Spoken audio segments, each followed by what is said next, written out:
வணக்கம். நம்ம இப்ப இந்த வீடியோல என்ன பார்க்க போறோம் அப்படின்னா, இன்கம் டாக்ஸ்ல நவம்பர் 2024 கொஸ்டின் பேப்பர்ல கேட்ட ஒரு 10 மார்க் ப்ராப்ளம். இது பாத்தீங்கன்னா profits and gain from business R profession சாப்டர்ல இருந்து. எஸ், ப்ராப்ளம் பார்க்கலாமா? From the following receipts and payment account of Mr. Narayana Swamy, a chartered accountant, calculate his income from profession. Okay, Narayana Swamy என்றவர் ஒரு chartered accountant. அவரோட professional income வந்து நம்ம ascertain பண்ணணும்.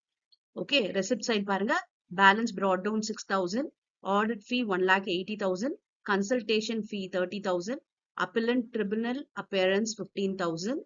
Presence from client 4,000. Rent from house property 35,000. Payment பாத்தீங்கன்னா office expenses 28,000. Printing and stationery 37,000. Subscription 5,000. Staff salary 48,000. Books 6,000. Computer with software 60,000. Balance carried out 86,000. இப்ப பாத்தீங்கன்னா இந்த ப்ரொஃபஷனல் இன்கம் வந்து அசர்டைன் பண்றது ரொம்பவே ஈஸி. ஏன் அப்படின்னு பாத்தீங்கன்னா கொடுத்திருக்க இன்ஃபர்மேஷன்ல எதெல்லாம் ப்ரொஃபஷனல் ரெசிப்ட்ஸோ அதுல எடுத்துக்கணும். ஓகே, அதுல இருந்து இந்த ப்ரொஃபஷனல் எக்ஸ்பென்சஸ மைனஸ் பண்ணணும். ஓகே, இப்ப இங்க இருக்கிறதுல எல்லாம் பாத்தீங்கன்னா எதெல்லாம் ப்ரொஃபஷனல் ரெசிப்ட் அப்படின்னா நமக்கு ஈஸியா தெரியும். ஒரு சார்ட்டர்ட் அக்கௌண்டன்ட்டுக்கு இருக்கிற ரெசிப்ட்ஸ் எல்லாம். ஆடிட் ஃபீ பாத்தீங்கன்னா ப்ரொஃபஷனல் ரெசிப்ட். கன்சல்டேஷன் ஃபீ வந்து ப்ரொஃபஷனல் ரெசிப்ட். இந்த அப்பலண்ட் ட்ரிபுனல் அப்பியரன்ஸ் இதுவும் வந்து அவரோட ப்ரொஃபஷனல் ரெசிப்ட் தான். அண்ட் பிரசன்ட் ஃப்ரம் கிளையண்ட்டும் ப்ரொஃபஷனல் ரெசிப்ட் தான். ரெண்ட் ஃப்ரம் ஹவுஸ் ப்ராப்பர்ட்டி பாத்தீங்கன்னா ஹவுஸ் ப்ராப்பர்ட்டி இன்கம், இது ப்ரொஃபஷன் கிடையாது.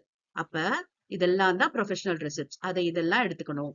அண்ட் இங்க பாத்தீங்கன்னா ஆஃபீஸ் எக்ஸ்பென்சஸ் தான் ப்ரொஃபஷனல் எக்ஸ்பென்சஸ் இல்லையா? Printing and stationery, subscription, staff salary, book, computer கொடுத்திருக்கு. இந்த புக் எல்லாம் பாத்தீங்கன்னா அசெட், கம்ப்யூட்டர் பாத்தீங்கன்னா அசெட். அப்ப இதுக்கு வந்து நம்ம இந்த வேல்யூ எடுக்காம இதுல டெப்ரிசியேஷன் நம்ம வந்து சார்ஜ் பண்ணணும். ஓகே, இப்ப புக்கா இருக்கட்டும் கம்ப்யூட்டரா இருக்கட்டும் இதுக்கு ரேட் ஆஃப் டெப்ரிசியேஷன் எவ்வளவு அப்படின்னா 40%. ஓகேவா? கம்ப்யூட்டருக்கும் புக்குக்கும். இப்ப நம்ம 40% டெப்ரிசியேஷன் ரெண்டுத்துக்கும் போடணும். அதுதான் வந்து நம்ம ப்ரொஃபஷனல் எக்ஸ்பெண்டிச்சரா காமிக்க முடியுமே தவிர்த்து இந்த புக்ன்றது அசெட், கம்ப்யூட்டர்ன்றது அசெட் இதை நம்ம காமிக்க முடியாது. எஸ், இப்ப போடலாமா ப்ராப்ளம்? எஸ், ப்ரொஃபஷனல் ரெசிப்ட்ல ஃபர்ஸ்ட் நம்ம ஆடிட் ஃபீ எழுதிக்கலாம். பாருங்க, ஆடிட் ஃபீ 1,80,000. அடுத்து பாத்தீங்கன்னா கன்சல்டேஷன் ஃபீ 30,000 எழுதிக்கலாம். அதுக்கப்புறம் அப்பலண்ட் ட்ரிபுனலுக்கு அதுக்கு பாத்தீங்கன்னா 15,000 எழுதியாச்சு. அப்புறம் பிரசன்ட் ஃப்ரம் கிளையண்ட் 4,000 அதுவும் எழுதிக்கலாம். இது 4 தான் நமக்கு வந்து ப்ரொஃபஷனல் ரெசிப்ட். அப்ப இது 4த்தையும் ஆட் பண்ணோம்னா ஓகே, டோட்டல் ப்ரொஃபஷனல் ரெசிப்ட் பாருங்க 2,24,000. ஓகேவா? எஸ், இப்ப வந்து இதுல ப்ரொஃபஷனல் எக்ஸ்பெண்டிச்சரை மைனஸ் பண்ணலாம். நான் சொன்னேன் இல்லையா, ஆஃபீஸ் எக்ஸ்பென்சஸ் வந்து ப்ரொஃபஷனல் எக்ஸ்பெண்டிச்சர் தான். இப்ப அதை போட்டுக்கலாம். அடுத்து பிரிண்டிங் அண்ட் ஸ்டேஷனரி 37,000. இதுவும் நமக்கு ப்ரொஃபஷனல் எக்ஸ்பெண்டிச்சர் 37,000. அப்புறம் சப்ஸ்கிரிப்ஷன் பாத்தீங்கன்னா இதுவும் நமக்கு ப்ரொஃபஷனல் எக்ஸ்பென்ஸ் தான். அப்புறம் ஸ்டாஃப் சேலரி 48,000 போட்டாச்சு. புக்ஸ்க்கு என்ன சொன்னேன்? டெப்ரிசியேஷன் போடணும். அப்ப டெப்ரிசியேஷன் ஆன் புக்ஸ் சொல்லிட்டு இந்த 6,000 பாருங்க, 6,000 into 40% 2,400. இது டெப்ரிசியேஷன் ஆன் புக்ஸ். அடுத்து பாத்தீங்கன்னா கம்ப்யூட்டர் வித் சாஃப்ட்வேர் இருக்கு இல்லையா 60,000.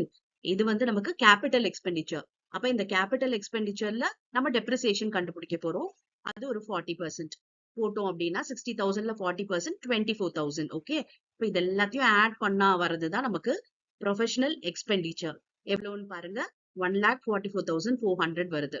இப்ப இந்த ரெசிப்ட்ஸ்ல இந்த எக்ஸ்பெண்டிச்சரை நம்ம மைனஸ் பண்ணணும். அப்ப மைனஸ் பண்ணா வர்றதுதான் நமக்கு ப்ரொஃபஷனல் இன்கம். பாத்தீங்கன்னா 79,600 தான் ப்ரொஃபஷனல் இன்கம். ஓகேவா?